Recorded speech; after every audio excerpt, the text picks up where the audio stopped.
পাশের বাসায় যুবতী অন্ধ মেয়েটাকে দেখে কেমন জানি মনের ভিতরে একটু লোভ জেগে গেল। যেমন করেই হোক না কেন এক রাতের জন্য ওকে আমার চাই। এত সুন্দর মেয়ে আমি কখনোই দেখি নাই। মাত্র 3 দিন হয়েছে ওরা এখানে আসছে। কালকে মেয়েটাকে ছাদে দেখে আমি যেন পাগল হয়ে গেছি ওর জন্য। আপুর কাছে জিজ্ঞেস করতে বলল মেয়েটা নাকি অন্ধ। এত সুন্দর একটা মেয়ে নাকি অন্ধ, চিন্তা করা যায়। তবে আমার জন্য বেশ ভালোই হয়েছে। মেয়েটার বয়স এত বেশি হবে না, এই তো মনে হয় 15 কি 16। তবে চিন্তার বিষয় ওকে কিভাবে কাছে পাওয়া যায়। আমার জন্য তো বেশ সুবিধাই হয়েছে। মেয়েটা অন্ধ, কিছুই দেখতে পারে না, আমাকে চিনতেও পারবে না। ভাবছি আজকে রাতে কাজটা সেরে ফেলবো, যা হবার তো হবেই। ইস, মেয়েটাকে দেখলেই যেন মাথায় আগুন জ্বলে যায়। আমারও গার্লফ্রেন্ড আছে, কিন্তু এই অবস্থা আমার কখনো হয় নাই ওকে দেখে। বুঝলাম না এই মেয়ের ভিতরে কি আছে। আজকে রাতে যা করার করব। আমি জানি ও তো আমাকে চিনতে পারবে না। কাজটা আমার জন্য আরো সহজ হয়ে গেল। দেখতে দেখতে রাত হয়ে গেল। ওদের বাসার কাছে একটা আম গাছ আছে, ওইটা দিয়ে আস্তে আস্তে উপরে উঠে গেলাম। কিন্তু চিনব কি করে মেয়েটার রুম? ওই তো একটা রুমে মিটমিট করে আলো জ্বলছে। লাফ দিয়ে জানালার কাছে চলে গেলাম। জানালা খুলতেই দেখি হাত কেটে রক্ত পড়ছে। তাতে আমার কিছু আসে যায় না। হাতের দিকে না তাকিয়ে ভিতরে চলে গেলাম। মেয়েটা টেবিলের কাছে বসে কি জানি লেখার চেষ্টা করছে। মাথাটা ঘুরে গেল। এটা কি কোনো মেয়ে নাকি স্বর্গের পরী? আজকে আমি ওকে খুব কাছে থেকে পাবো, ভাবতেও যেন অনেকটাই ভালো লাগছে। মানুষ বলে কোনো মেয়ের সাথে জোর করে শারীরিক সম্পর্ক করলে সেটা নাকি ধর্ষণ হয়। তবে আমার কোনো আসে যায় না। মেয়েটাকে আমার পছন্দ হয়েছে। এখন যদি বলি ওকে এক রাতের জন্য আমার সাথে থাকতে, তখন সে কি রাজি হবে? কখনোই না। তাই আমার পথ আমাকেই অবলম্বন করতে হবে। আমার যে খুব ইচ্ছা ওকে কাছে পাওয়ার, সেটা তো কখনোই পূরণ হতো না যদি ওর সাথে জোর করে শারীরিক সম্পর্ক না করি। দরজার কাছে গিয়ে দরজাটা ভালো করে বন্ধ করলাম। ভিতর থেকে যদি গরুর মতো চিৎকার করলেও বাইরে কেউ শুনতে পারবে না। মেয়েটার পিছনে গিয়ে দাঁড়ালাম। ওর শরীর থেকে আলাদা একটা সুঘ্রাণ বেরোচ্ছে, যেটা আমাকে আরো পাগল করে দিচ্ছে। মেয়েটা পিছনে ফিরে বলল, কে কে এখানে? আরে এ তো দেখি সব টের পাই। আমি একটু দূরে সরে গেলাম, দেখি ও কি করে। তবে মেয়েটা বসা থেকে উঠে দরজার কাছে চলে যাচ্ছে। খুব ভালো করেই বুঝতে পারছি ও কি করতে চাইছে। তাড়াতাড়ি মেয়েটার কাছে গিয়ে ওকে কোলে তুলে বিছানার উপর ফেলে দিয়ে আমি ওর উপর শুয়ে পড়লাম। মেয়েটা এবার কান্না সুরে আমাকে বলল, ভাইয়া আমাকে ছেড়ে দেন, আপনার পায়ে পড়ি। আমি বললাম, সে পড়িও, এখন আমি যেই কাজে আসছি সেটা করি, চুপচাপ শুয়ে থাক।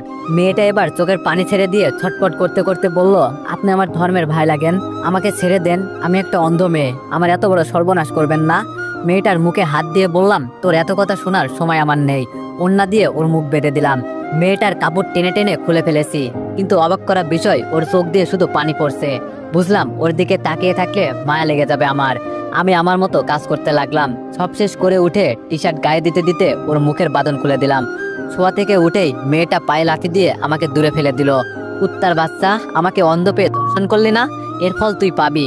কেন করলি আমার সাথে এটা? দেশি কি কমে ছিল রে? আমি উঠে ওর চুল ধরে বললাম, চুপ কর। আর বিশেষ করে তোকে আমার প্রথম দেখাতেই খুব পছন্দ হয়ে গেছে, তাই আমার মন যা চাইছে আমি তাই করছি। আর আমি জানি তুই অন্ধ, আমার কিছুই হবে না। মেয়েটা আমার পুরো মুখটা হাত দিয়ে দেখতে লাগলো। আমি ওর হাত দূরে সরিয়ে বললাম, একটা পিল খেয়ে নিস। বিছানায় হালকা হালকা রক্তের দাগ আছে। জানালা দিয়ে বের হয়ে পিছনে তাকিয়ে দেখি মেয়েটা বিছানা থেকে উঠতে গিয়ে মেঝেতে পড়ে গেল। বুঝতে পারছি ওর উপর বেশি অত্যাচার করে ফেলেছি। তবে যাই হোক, আমার মনের আশা তো আজকে পূরণ হয়েছে। আস্তে আস্তে জানালা দিয়ে রুমে আমার প্রবেশ করলাম। এত এত খুশি লাগছে আজকে বলার বাইরে। যা চেয়েছি তাই পেয়েছি। বক্সেরে দুমদাম নাচতে শুরু করলাম। মনের খুশি যেন ধরে রাখতে পারছি না। আমি যখন এই মেয়েটাকে কাছে চাইবো তখনই পাবো। ইস, কি যে ভালো লাগছে। আমার দেখা প্রথম কোনো সুন্দরী মেয়ের সাথে আজকে শারীরিক সম্পর্ক করলাম। আহা, কি আনন্দ আকাশে বাতাসে। হঠাৎ শুনি কে জানি দরজায় টুকু দিয়ে ডাকছে। আমি গিয়ে দরজা খুলতে ঠাস ঠাস করে 2টা চড় পড়লো আমার গালে। তাকিয়ে দেখি আমার বড় বোন। আমি আপুর দিকে হাসি দিয়ে তাকিয়ে বললাম, আপু আজকে আমি অনেক অনেক খুশি। আপু রাগী দৃষ্টিতে তাকিয়ে বলল, এই মাঝরাতে তোর নাচার সময় আমরা কি তোর জন্য ঘুমাতেও পারবো না একটুও? আমি বললাম, যে পরে ঘুমিয়ে নিস, আগে আমার সাথে নাচ। আমি আপুর হাত ধরে নাচাতে লাগলাম। ওই যে নাগিন গানে, ছেলেরা এই গানে খুব নাচতে পারে। রুমে পড়ে থাকা লাঠিরা দিয়ে আপু ইচ্ছে মতো আমাকে মারতে লাগলো। একটু পর আম্মু আব্বু সব ভাইয়া রুমে চলে আসলো। আমি আম্মুর কাছে গিয়ে দাঁড়িয়ে বললাম, তোমার মেয়ে আমাকে মারছে, দেখছো আম্মু? আপু আমার দিকে তেড়ে এসে বলল, তোরে মারবো না তো কি আদর করব? জানো আম্মু তোমার ছেলে কি করেছে? এই মাঝরাতে বক্সে গান ছেড়ে নাচানাচি করছে, তাও আবার আমাকে বলে নাচতে। বাবা রাগী দৃষ্টিতে তাকিয়ে বলল, কিরে দীপু, মাঝরাতে এটা কি শুরু করলি? আম্মু বলল, বাবা কি হয়েছে হঠাৎ তোর? আমি খুশি মনে বললাম, আম্মু আজকে আমি অনেক খুশি, যা চেয়েছি তাই পেয়েছি। ভাইয়া আমার দিকে তাকিয়ে বলল, দেখ দীপু, এই মাঝরাতে আমরা কেউ তোর নাটক দেখতে আসি নাই, যা গিয়ে ঘুমা, এই খুশিতে আত্মরা হলে হবে না, সকালে এই খুশি প্রকাশ করিস। আমি আপুর দিকে তাকিয়ে বললাম, ডাইনি কথাকার, দেখে নিব তোরে। আপু বলল, তবে রে। আমি আম্মুর থেকে সরে গিয়ে বললাম, আয় দেখি সাহস থাকলে। বাবা ধমক দিয়ে বলল, এই তোরা যার যার রুমে যা, আর দীপু চুপচাপ ঘুমা গিয়ে। আমি মাথা নিচু করে বললাম, সবাই চলে গেলে শুধু আপু দাঁড়িয়ে আছে। আমি বললাম, আপু চল না একটু ড্যান্স করি। আপু চোখ লাল করে চলে গেল। যাক বাবা, কি এমন করে ফেলেছি আমি? দরজা লাগিয়ে বিছানায় শুয়ে আছি, তবে বারবার মেয়েটার মায়াবী দৃষ্টি আমার সামনে ভেসে উঠছে। আপনি আমার ধর্মের ভাই লাগেন, এই কথাটা সবসময় কানের কাছে বাজছে। আমি কি কোনো ভুল করেছি? আরে না না, আমি আবার কি ভুল করব? ও তো অন্ধ একটা মেয়ে, আমার আবার কি করবে? যখন মন চাইবে ওকে ব্যবহার করব। কিন্তু আমি তো এতটা খারাপ ছিলাম না। ওকে দেখার পর কেমন যেন ভিতরে হিংস্র পশুটা জেগে উঠেছে। সত্যি ওর মতো মেয়েই হয় না। আমারও তো গার্লফ্রেন্ড আছে, তবে ওকে দেখে এতটা কাছে টানে না। ওর সাথে কখনো এসব করি নাই, আজকে প্রথম এই মেয়ের সাথে। ওকে কালকে দেখার পর থেকে ভিতরে কেমন কেমন জানি চলছিল। মন চাইছে যেন মেয়েটার ভিতরে ঢুকে যায়। ইস কি সুন্দর মেয়ে, মাথায় এখনো আগুন জ্বলছে। হঠাৎ বাইরে কিসের জানি শব্দ হলো। দরজা খুলতেই পাশের বাসার চিৎকার চেঁচামেচির আওয়াজ শুনতে পারলাম। হয়তো জেনে গেছে যে ওর মেয়ের সাথে কেউ শারীরিক সম্পর্ক করেছে। তবে আমার কি, আমার কাজ আমি সেরে ফেলেছি। হঠাৎ পিছন থেকে আপু বলল, কি হয়েছে রে দীপু? এইসব কান্না চিৎকার চেঁচামেচির আওয়াজ কোথা থেকে আসছে? আমি বললাম, এখন যাবি? সকালে যাই, এত রাতে যাওয়া ঠিক হবে না। আপু আমার দিকে রাগী দৃষ্টিতে তাকিয়ে বলল, আরে বোকা, বিপদ কি আর বলে আসে, কখন কার কি হয়? আপু আমার হাত ধরে বাইরে নিয়ে গেল। এখন আমার ভয় করছে, যেন ধরা পড়ে না যায়। বুকের ভেতরটা মুচড়ে উঠলো, বুকটা 3 ইঞ্চি ফাঁক হয়ে সমুদ্রের ঢেউয়ের মতো লাফাতে লাগলো। কলিং বেল বাজাতেই আপুর বয়সী একটা মেয়ে দরজা খুলে দিল। আপু জিজ্ঞেস করলো, কি হয়েছে ভিতরে? মেয়েটা কান্না করতে করতে বলল, আমাদের বাড়ির ছোট মেয়েকে কে জানি আজকে রাতে ধর্ষণ করেছে। আপু বলল, রিয়াকে নাকি? মেয়েটা আপুর দিকে তাকিয়ে বলল, আমি ভয়ে কোনো কথা বলছি না, শুধু আপুর সাথে দাঁড়িয়ে আছি, আর বুকের ভেতরটা কেঁপে উঠছে বারবার। আপু আমাকে নিয়ে উপরে নিয়ে যেতে লাগলো। উপরে গিয়ে দেখি মেয়েটার চোখ বন্ধ। এটা দেখে ভয় হতে লাগলো। ও তো আবার মরে টরে যায় নাই। মেয়েটার মা আপুকে জড়িয়ে ধরে বলল, আমার অন্ধ মেয়েটার সাথে এমনটা কিভাবে করতে পারলো? আপু বলল, রিয়ার তো আবার কিছু হয় নাই। রিয়ার আম্মু কান্না করতে করতে বলল, না তেমন কিছু হয় নাই, তবে ওকে হাসপাতালে নিয়ে যেতে হবে। হঠাৎ একটা ছেলে বলে উঠলো, ওকে আমি ছাড়বো না। আমার বোনকে যে ধর্ষণ করছে না, ওর কলেজাটা আমি বের করে নিব। আমার বাবা সেনাবাহিনীর মেজর, আর আমি এই থানার ওসি। আমার বোনের সাথে নষ্টামি। ছেলেটা কান্না করতে করতে বলল, আমি ছাড়বো না ওকে। বিশ্বাস করেন ভাই, ছেলেটার কথা শুনে আমার কলেজার পানি আর নাই। দূর, কেন দিয়ে এসব করতে গেলাম? এখন আমি যে কোনো সময় অজ্ঞান হয়ে মাটিতে পড়ে যেতে পারি, এমন অবস্থা হয়েছে আমার। হঠাৎ দেখি বিছানায় এক কোণে আমার হাতের ঘড়িটা পড়ে আছে। ওর সাথে জোর করার সময় এমন হয়েছে হয়তো। আজকে আমি শেষ। আপুকে ছেড়ে আস্তে আস্তে লুকিয়ে ঘড়িটা হাতে নিয়ে পকেটে রেখে দিলাম। সবাই রিয়াকে নিয়ে ব্যস্ত, এই জন্য আমার উপর কারণ নজর পড়ে নাই। রিয়ার ভাই ওকে কোলে তুলে নিয়ে যাচ্ছে। আমি আপুর দিকে তাকিয়ে বললাম, কই নিয়ে যাচ্ছে আপু ওকে? আপু বলল, হাসপাতালে নিয়ে যাচ্ছে। কিন্তু কে এই কাজ করলো? এই অন্ধ একটা মেয়ের সাথে? সি সি, আমি তো ওকে সামনে পেলে। আমি বললাম, আপু চল না, আমার ভালো লাগছে না, ঘুমাতে হবে। আপু আমার দিকে তাকিয়ে বলল, তুই এভাবে ঘেমে যাচ্ছিস কেন? কপালে হাত দিয়ে দেখি সত্যি। আমি কথা কাটানোর জন্য বললাম, আরে আপু চল তো, আর এমনিতেই আমার আজকে গরম বেশি লাগছে। আপু বলল, তুই এমন করছিস কেন আজকে, বুঝলাম না। আপুকে নিয়ে বাসায় চলে আসলাম। দেখি আম্মু আব্বু দাঁড়িয়ে আছে। আমি আপুকে বললাম, আমি ঘুমাতে গেলাম, তুই কথা বল। এই বলে রুমে এসে সরাসরি ওয়াশরুমে গিয়ে শরীরে পানি দিয়ে ঠান্ডা করতে লাগলাম। ঝর্ণার পানিতে যেন শরীর ঠান্ডা হতেই চাচ্ছে না। আমার জীবনটা শেষ হয়ে যাবে। কি করলাম আমি আজকে? ওর পরিবার সম্পর্কে আমার আরো আগে জানা উচিত ছিল। মানুষ বলতো, না জেনে কিছুই করা উচিত না। সারা রাত ঘুমাতে পারলাম না, সেই সাথে একটু ঘুম হলো। হঠাৎ মনে হলো আমাকে কেউ টেনে নিয়ে যাচ্ছে। তাড়াতাড়ি চোখ খুলে তাকিয়ে দেখি আপু আমাকে মেঝেতে ফেলে পা ধরে টেনে বাইরে নিয়ে যাচ্ছে। লাফ দিয়ে দাঁড়িয়ে পড়লাম। মেজাজ একেবারে এটা দেখে গরম হয়ে গেল। এমন বোন থাকার চেয়ে না থাকাই অনেক ভালো। রাগের দৃষ্টিতে আপুর দিকে তাকিয়ে বললাম, এই ডাইনি, তুই সকাল সকাল আমার সাথে কি শুরু করলি? আমাকে কি একটু শান্তিতে ঘুমাতেও দিবি না? আপু আমার কাছে এসে বলল, কয়টা বাজে, খেয়াল আছে তোর? আমি বললাম, কয়টা আবার? হয়তো 6টা কি 7টা। আপু আমাকে ঘড়ি দেখিয়ে বলল, 10টা বাজে। আমি একটু আশ্চর্য হয়ে বললাম, 10টা বেজে গেল আর আমি টেরও পেলাম না? আপু বলল, তোরে সে কখন থেকে ডাকছি, তোর কোনো খবরই নাই। আমি বললাম, তাই বলে তুই আমাকে টেনে নিয়ে যাবি? আপু বলল, এছাড়া আমার কাছে কোনো উপায় ছিল না, মরার মতো তো ঘুমিয়ে পড়ে থাকিস সারাক্ষণ। আমি বললাম, সব দোষ তোর। রাতে যদি আমাকে নিয়ে না যেতি তাহলে আমার ঘুম থেকে উঠতে এত লেট হতো না। আপু বলল, দেখ তোর বক বক বন্ধ কর, এখন গিয়ে রেডি হ। আমি একটু খুশি হয়ে বললাম, তোর জামাই দেখতে যাবো বুঝি? আপু লাঠিটা দেখিয়ে বলল, এটা কি তোর চিনিস ভালো করেই? আমি বললাম, তো কই যাবি? আপু বলল, হাসপাতালে যেতে হবে, রিয়াকে দেখে আসি। আমি তুতলিয়ে বললাম, কি আপু? আপু বলল, বলছি হাসপাতালে যেতে হবে, রিয়াকে দেখে আসি কেমন আছে ও। রাতে তো তোর জন্য চলে আসছি, ভালো করে দেখতেও পারলাম না। আপুর কথা শুনে আমার এখন প্রচুর ভয় হতে লাগলো।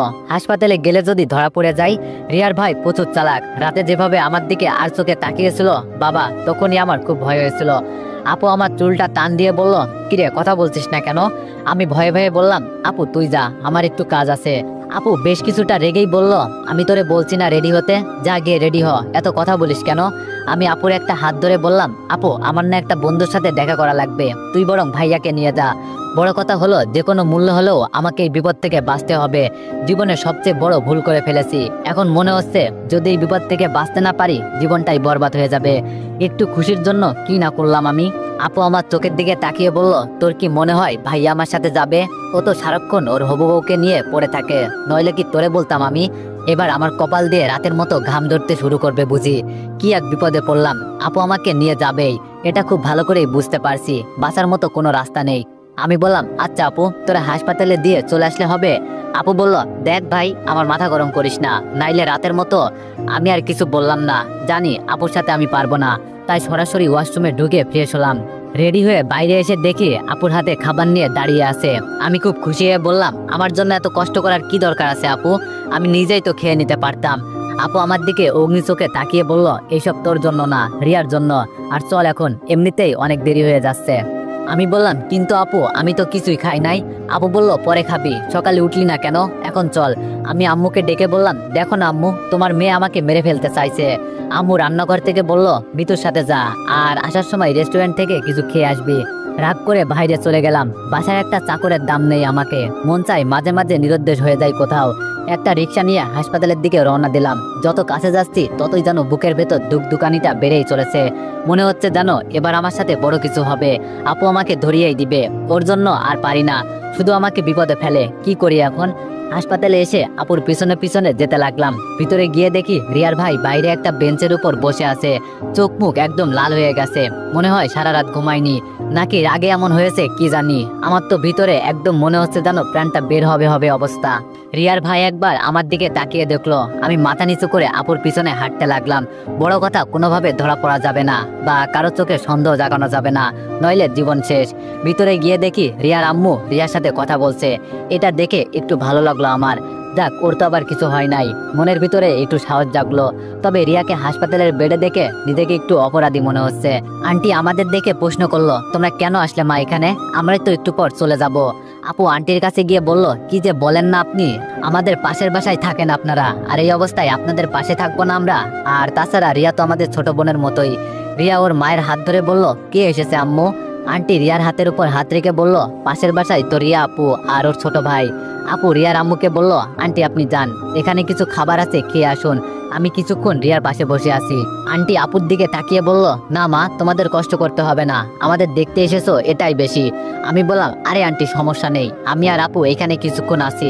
আর বাইরে দেখলাম ভাইয়া বসে আছে, দেখে মনে হয়েছে সারা রাত ঘুমাই নাই, চোখ মুখ কেমন লাল হয়ে আছে। পারলে ভাইয়াকে নিয়ে বাসা থেকে ঘুরে আসেন। আগে আপদ বিদায় করি, কেমন জানি আমার ভিতরে ভয়টা যেন বেড়েই যাচ্ছে রিয়ার ভাইকে দেখে। আপু আমার কথায় তাল মিলিয়ে বললাম, আন্টি আপনি যান, আমরা রিয়ার কাছে আসি। রিয়া ওর আম্মুকে চলে যেতে বলল। আমাদেরকে রেখে রিয়ার মা চলে গেল।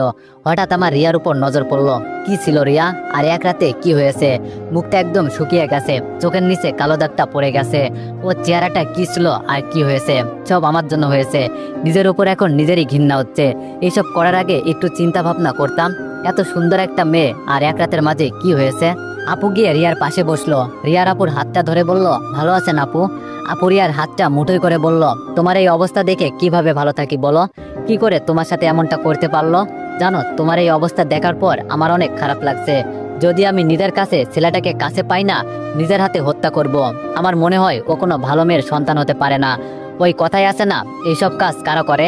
যাদেরকে সমাজে কাপুরুষ বলা হয়। এছাড়া এই কাজ কেউ করবে না, শালা কাপুরুষ কোথাকার। আপুর কথা শুনে মাথাটা নিচু করে ফেললাম। চোখ থেকে মনে হচ্ছে যেন জল গড়িয়ে পড়বে। আমার আপু আমাকে কাপুরুষ বলল, ঠিকই তো বলেছে, আমি কোনো ভালো মেয়ের সন্তান হতে পারি না। একটা মেয়ের উপর লোভ দেওয়ার কারণে আজকে আমি কি হলাম, সমাজের মানুষের কাছে আমি একজন ধর্ষণকারী সেজে গেলাম। ওই রাস্তায় বেড়ানো কুকুর আর আমার মাঝে কোনো পার্থক্য নেই। এখন মনে হচ্ছে ওরা মাঝে মাঝে খালি রাস্তায় কোনো মেয়ে পেলেই যেন ছিঁড়ে ছিঁড়ে খায়। আমার আর ওদের মাঝে তো এখন মনে হচ্ছে কোনো পার্থক্যই নেই। কি চি, নিজের উপর এখন ঘৃণা হচ্ছে। রিয়া মৃত অপর হাত ধরে কান্না করতে করতে বলল, জানেন আপু, আমার অনেক ইচ্ছা ছিল, সব শেষ করে দিয়েছে। আপু রিয়ার চোখের পানি মুছে দিয়ে বলল, কান্না করিও না, সব ঠিক হয়ে যাবে, এসব নিয়ে আর চিন্তা করিও না। এখন বলো তোমার কি ইচ্ছা ছিল, আমাকে বলো, আমি সব পূরণ করব। রিয়া মিথ্যা একটা হাসি দিয়ে বলল, খুব ইচ্ছা ছিল কোনো স্কুলের শিক্ষক হব। স্কুলের ছোট ছোট ছাত্রদের সাথে আমি খেলাধুলা করব, ওদের নিয়ে মজা করব। কখনো যে আমার সাথে এমন কিছু হবে আমি ভাবতেও পারি নাই। আমার সব স্বপ্ন ভেঙে দিয়েছে আপু, আমার কাছে এখন আর তেমন কিছুই নাই। আপু রিয়াকে মিথ্যা একটা আশ্বাস দিয়ে বলল, আরে বোকা মেয়ে, এসব নিয়ে চিন্তা করো কেন? মনে করো এটা একটা অ্যাক্সিডেন্ট ছিল, ভুল করে এসব হয়ে গেল। আমি জানি তুমি সব পারবে, যখন সুস্থ হবে আমার কাছে আসবে, আমি তোমাকে পড়াবো, তোমার স্বপ্ন আমি ভেসে যেতে দিব না। রিয়া আপুর কথায় একটা হাসি দিয়ে বলল, আপনি খুব ভালো আপু, তো এখন বলো তোমার কেমন লাগছে? রিয়া বলল, এই তো আপু অনেকটা ভালো, তবে রাতের কথা চিন্তা করলে আপু মনটা চায় আত্মহত্যা করি, আমার সবকিছু যেন শেষ হয়ে গেছে। রিয়া আবার কান্না করে দিল। আপু বলল, আমি বলছি না এইসব নিয়ে চিন্তা করো না, সব ঠিক হয়ে যাবে। রিয়া আপুর হাতটা ছেড়ে দিয়ে বলল, জানেন আপু, রিয়া আমার সাথে এইসব করেছে, আমার তাকে শুধু একবার সামনে থেকে অনুভব করার খুব ইচ্ছা আছে। তাকে শুধু একটা প্রশ্ন করব, এই অন্ধ মেয়েটার সাথে এমনটা না করলে কি হতো না? ওকে একবার সামনে পেলে বলবো, জানেন একটা অন্ধ মেয়ের পৃথিবীতে আলো দেখার মতো ক্ষমতা তার নেই। নিজের আপন মা ভাইদের দেখতে পারে না, কাউকে নিজের চোখে দেখে একটু আনন্দ পাবো সেটাও পারি না। আপনাদের মতো আমরা কোনো বড় বড় পার্টি দেখে মজা পাই না, কারণ আমরা যে অন্ধ, এই দুনিয়াতে আলো দেখার ক্ষমতা উপরওয়ালা আমাদের দেয় নাই। একটা অন্ধ মেয়ের অনেক স্বপ্ন থাকে, অনেক স্বপ্ন ছিল আমার বুকে, ভাবছিলাম এগুলো পূরণ করব। তার আগেই আপনি আমার সব স্বপ্ন শেষ করে দিলেন।